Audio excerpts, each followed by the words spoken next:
बेलपत्र, जरा ध्यान देना हो।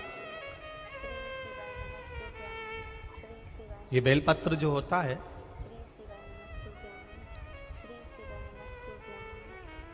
इस बेलपत्र पर कभी कभी आपने देखा होगा कि कई लोग बीच वाले पत्ते पर चंदन लगा देते हैं। ये जो बीच का पत्ता होता है, इस पर लोग चंदन लगा देते हैं। शिव महापुराण की कथा कहती है, अगर भूलवश भी अनायास आपके पास बेलपत्र भी नहीं है, शिव जी का चढ़ा हुआ बेलपत्र भी अगर आपने उठा लिया और उठाकर उस बीच वाले पत्ते पर एक चावल का दाना रखकर भी आप भगवान भोलेनाथ को समर्पित कर रहे हो, तो ये समझ लेना कि तुमने महीना, 2 महीना, 4 महीना, 6 महीना, 8 महीने में, हम तो हमेशा कहते आए हैं, आज फिर कर रहे हैं, 1 महीना पूरा हो जाए जल चढ़ाते, 2 महीना पूरा हो जाए जल चढ़ाते, 3 महीना पूरा हो जाए, 4 महीने पूरे हो गए, 6 महीने पूरे हो गए, या आपका साल भर पूरा हो गया, प्रयास करा करो, एक बीच वाले पत्ते पर एक चावल का दाना रखकर शिव जी को समर्पित करना। क्यों? जो तुमने पूर्व में जल चढ़ाया है वो चावल का दाना अक्षय, उसको अक्षत माना जाता है, अक्षय माना जाता है। मतलब तुमने अभी तक जो जल समर्पित करा है वो कभी समाप्त नहीं हो सकता, उसका पुण्य तुम्हारे खाते में चले गया, अब तुम उसको किसी को भी प्रदान कर सकते।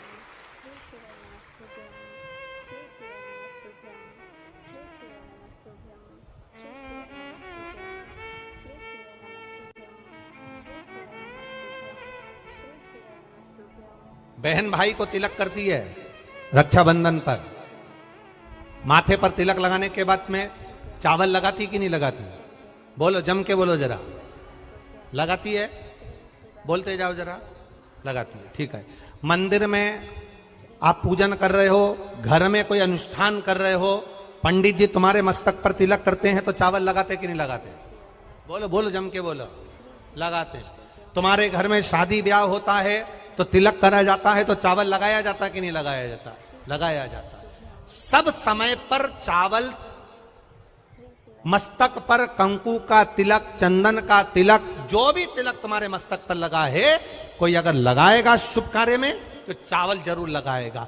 बस एक कार्य ऐसा होता है जिस समय पर मस्तक पर तिलक करा जाता है पर चावल नहीं लगाया जाता।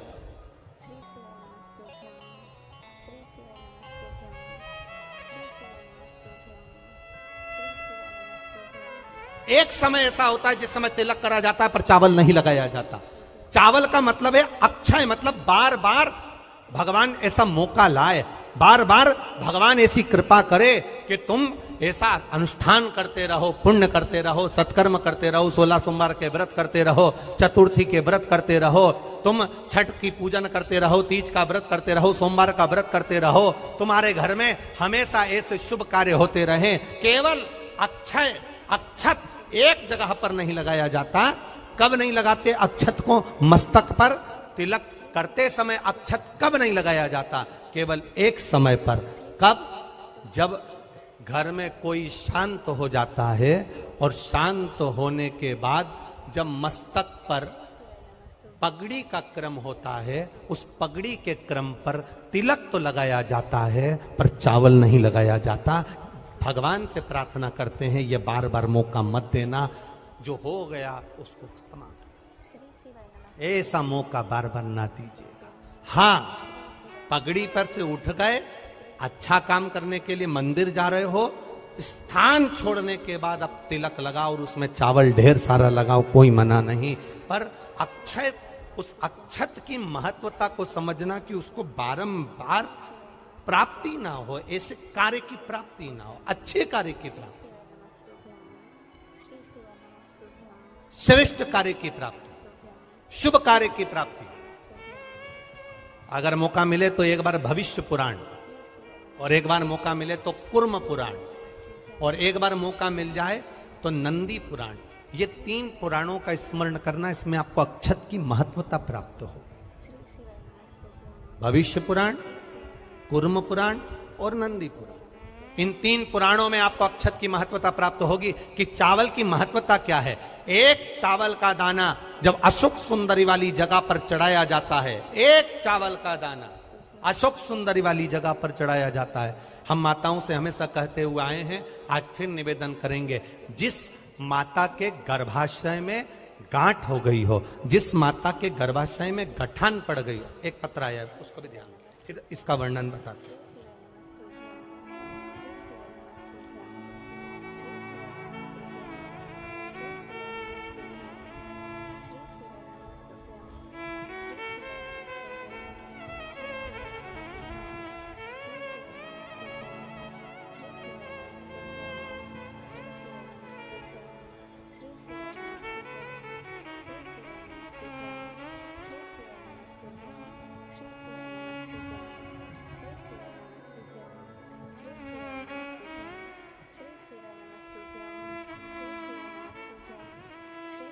मैं गंगा बारोसिया प्रीतनगर भोपाल से हूं। कहीं बैठी हो तो हाथ हिला सकती हूं। मैं गंगा बारोसिया प्रीतनगर भोपाल से हूं। एक चावल का दाना और 1 लोटा जल, एक बेलपत्र का महत्व क्या है, इस पत्र को आप लोग टीवी चैनल के माध्यम से एलईडीओं पर भी पढ़ सकते हैं। हम जो पत्र पढ़ते हैं वो आप भी अपने आनंद के साथ उस पत्र को पढ़िए। मेरे पति को एक गांठ हो गई, उस गठान का ऑपरेशन डॉक्टर ने बोला, और गांठ इतनी विचित्र थी कि उठने बैठने में भी आफत कर रही थी। तब शिव जी पर एक चावल का दाना समर्पित करना, एक बेलपत्र समर्पित करना प्रारंभ करा। शिव जी पे चढ़ा हुआ जल पीना प्रारंभ करा। सीहोर गए, वहां से रुद्राक्ष लाए, उस रुद्राक्ष का जल शंकर भगवान को चढ़ाना प्रारंभ करा। जिन डॉक्टरों ने ऑपरेशन का कहा था, 22 दिन के बाद हम उनको चेक कराने के लिए गए तो गठान गल चुकी थी। एक चावल का दाना हमारे सुख का अनुभव करा देता। अगला वर्णन उन्होंने लिखा, गुरुजी बाबा ने एक कृपा तो करी, साथ में मेरे बच्चे के हाथ में सफेद दाग हो गया था। सफेद दाग हो गया तो हमने डॉक्टरों का इलाज करवाना प्रारंभ करा। आयुर्वेदिक दवाई भी ली, पर वो दाग समाप्त नहीं हो रहा था। जब दाग समाप्त नहीं हो रहा था, तब शंकर जी के मंदिर में जाकर समी के पत्ते का आपने जो प्रयोग बताया था वो करना प्रारंभ करा, और बाबा की कृपा से शिव जी का चढ़ा हुआ जल शरीर पर लगाना, और पूर्णिमा के दिन गाय जो अपने बछड़े को दूध पिलाती है, उसका जो फेन बछड़े के मुंह पर आता है वो शरीर पर लगाना, और लगाकर उसको बैठना। उससे मेरे बच्चे के शरीर पर से सफेद दाग पूरा समाप्त हो गया। ये शिव तत्व, ये शंकर।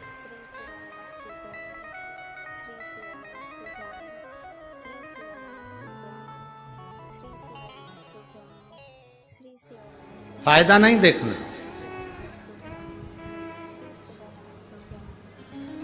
तो इतने समय से भगवान के मंदिर जा रही है, फायदा क्या हुआ? फायदा नहीं देखना।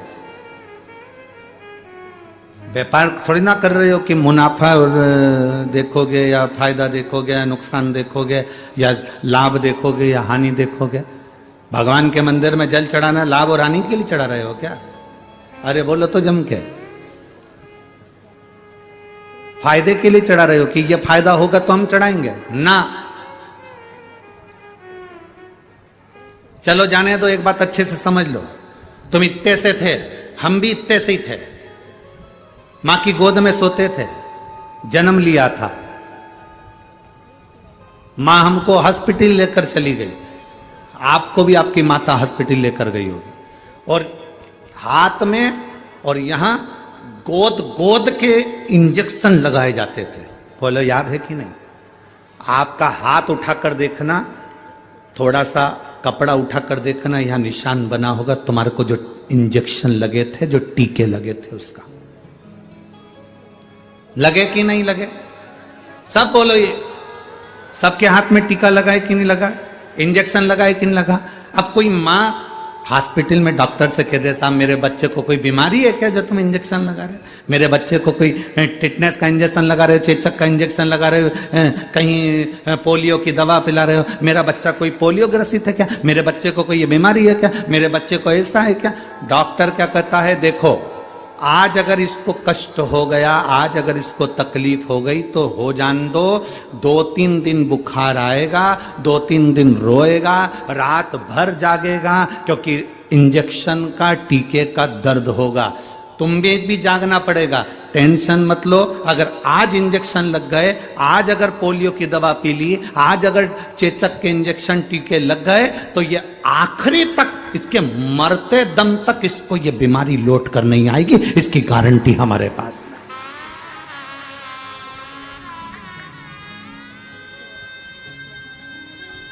अब व्यक्ति कैसा हो गया,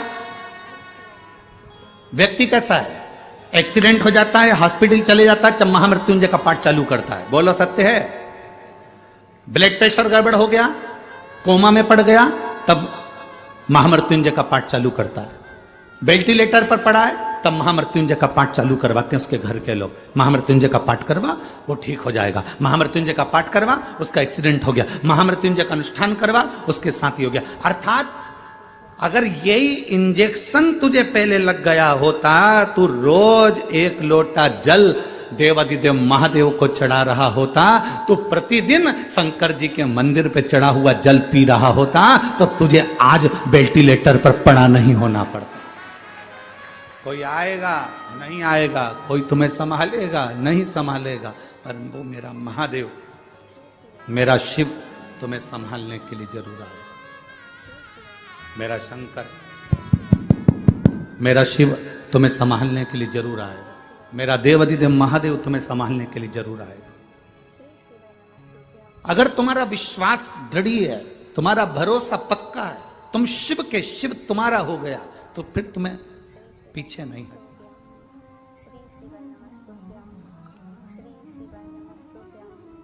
फिर तुम्हें नहीं सोचना, फिर तुम्हें टेंशन नहीं लेना।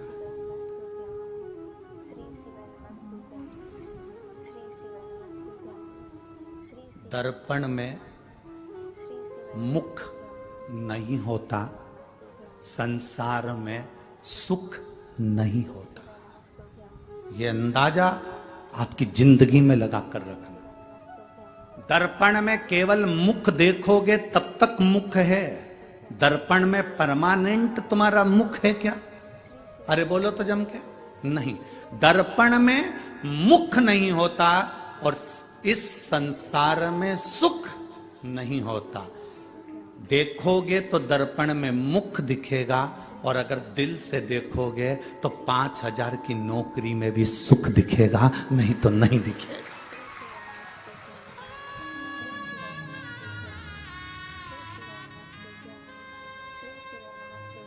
दर्पण में परमानेंट मुख नहीं होता, देखोगे तब दिखेगा। संसार में सुख नहीं होता, देखोगे तो दिखेगा। आपने सोच लिया कि मैं 10,000 की नौकरी में भी सुखी हूं, मतलब आप सुखी हो, और कोई करोड़ों रुपए कमा ले और उसमें भी नहीं सुखी रहता, उसमें भी जिंदगी भर रोता रहता, तो उसमें सुख नहीं है। आप 2 रोटी खा रहे हो और सुख की जिंदगी जी रहे हो, तो आपको रूखी रोटी में भी सुख नजर आएगा, और नहीं तो कोई घी की भी दे देगा तो सुख नजर नहीं आएगा, उसमें सुख का भान नहीं होगा। दर्पण में मुख नहीं होता और संसार में, बोलो बोलो जम के बोलो, सुख नहीं होता। दर्पण में मुख देखना पड़ता है और संसार में सुख देखना पड़ता है। आपके घर में जितना धन है, जितना वैभव, जैसी गाड़ी, जैसा बंगला, उसमें आप सुख देखोगे, आपको सुख मिलेगा। आप दूसरे के घर में झांकोगे, आप दूसरे के ओर देखोगे तो सुख का अनुभव नहीं होगा। आप दूसरों से अपने जीवन को कंपेट में रखोगे, अपने जीवन को संतुलन देखोगे कि मेरे बराबर है कि नहीं, ना मैं उसके बराबर हूं कि नहीं, नहीं, हमको नहीं देखना।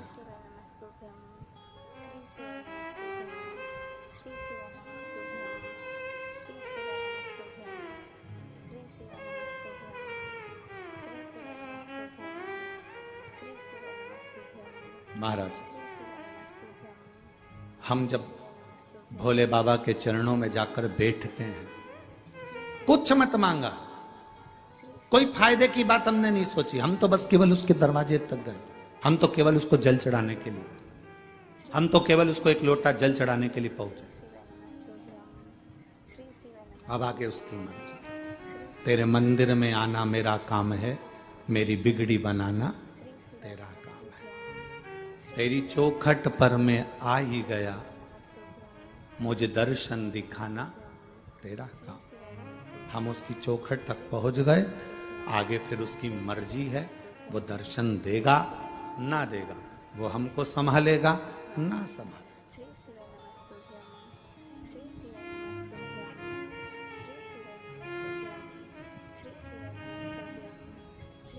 दो जगह गिरना होता है, एक रोड पर चल रहे हो तब गिर गए, और एक मंदिर में दर्शन कर रहे हो तब गिर गए। दो जगह गिरना, दो जगह गिरने का क्रम, एक रोड पर चलते चलते गिर गए, एक मंदिर में गिर गए।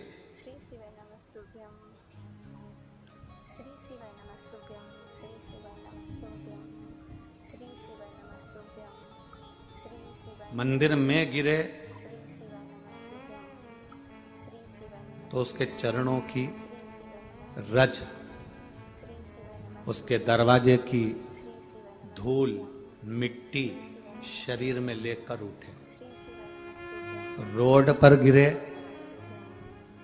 संसार के लोगों की वो भाग दौड़, वो मिट्टी लेकर उठे। बनी में गिर जाओ तो कोयला लेके उठे।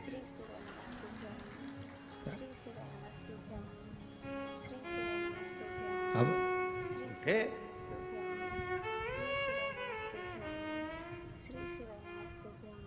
शरीर गिरा, उसने भगवान के चरणारविंद की रज हमारे शरीर में चिपकी, हम उसको लेकर उठे। रोड पर गिरे, गिर गए, मुम्मा मिट्टी पड़ी थी, धूल पड़ी थी, वो लेकर उठ गए। दोनों जगह में अंतर है। परमात्मा के चरणों में गिरने में अंतर है, वहां गिरे, उसकी चौखट पर गिरे हो तो वो संभालेगा, और किसी के साथ जाते जाते गिर गए तो जो साथ वाला है वो संभालेगा।